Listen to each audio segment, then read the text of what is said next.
38 ರನ್ಗಳು ಹಾಗೂ ಟಿ ಅವರ 5 ವಿಕೆಟ್ಗಳು ಈ ಪಂದ್ಯದ ಹೈಲೈಟ್ ಆಗುತ್ತೆ. ಮರಿಬಾರ್ದು ರಿಚಾ ಯಾವ ತರ ಆ ಇಂಪೆಟಸ್ ನ ತುಂಬಿದ್ರು ಕೊನೆ 2 ಓವರ್ನಲ್ಲಿ 38 ರನ್ಗಳನ್ನ ಹೊಡೆದು ಅಂತ 64 ರನ್ಗಳ ಭರ್ಜರಿ ಗೆಲುವು. ಅತಿ ಹೆಚ್ಚು ಮಾರ್ಜಿನ್ ನಲ್ಲಿ ಗೆದ್ದಿದ್ದಾರೆ.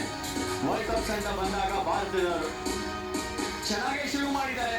ನೆಟ್ ರನ್ ರೇಟ್ ಕೂಡ ತುಂಬಾನೇ ಹೆಲ್ದಿ ಆಗಿದೆ, 3.2. ಇನ್ನೊಂದು ಬಿಗ್ ವಿಕ್ಟರಿಯಿಂದ ಓಪನ್ ಮಾಡ್ತಾರೆ ಖಾತೆನ. ಆಸ್ಟ್ರೇಲಿಯಾ ನಿನ್ನೆ ಸೌತ್ ಆಫ್ರಿಕಾ ವಿರುದ್ಧ 67 ರನ್ನಿಂದ ಗೆದ್ದಿದ್ದರಿಂದ ಸ್ವಲ್ಪ ಮೇಲಿದ್ದಾರೆ, ಮೊದಲ ಸ್ಥಾನದಲ್ಲಿ. ಮುಂದಿನ ಪಂದ್ಯ 17ನೇ ತಾರೀಕು 6 ಗಂಟೆಗೆ ಟ್ಯೂನ್ ಇನ್ ಮಾಡ್ಬಿಡಿ ಸ್ಟಾರ್ ಸ್ಪೋರ್ಟ್ಸ್ ಒನ್ ಕನ್ನಡ ಅಥವಾ ಜಿಯೋ ಹಾಟ್ಸ್ಟಾರ್ ನಲ್ಲಿ. ಎದುರಿಸೋದು ನೆದರ್ಲ್ಯಾಂಡ್ಸ್ ತಂಡವನ್ನ. ಅವ್ರು ಇದಕ್ಕಿಂತ ಬೆಟರ್ ಫೈಟ್ ಕೊಡ್ತಾರೆ ಅಂತ ನನಗನ್ಸುತ್ತಪ್ಪ. ಬನ್ನಿ ಮತ್ತಷ್ಟು ಚರ್ಚೆ ಮಾಡೋಣ ಜಾನಿ ಹಾಗೂ ರೀನಾ ಜೊತೆ.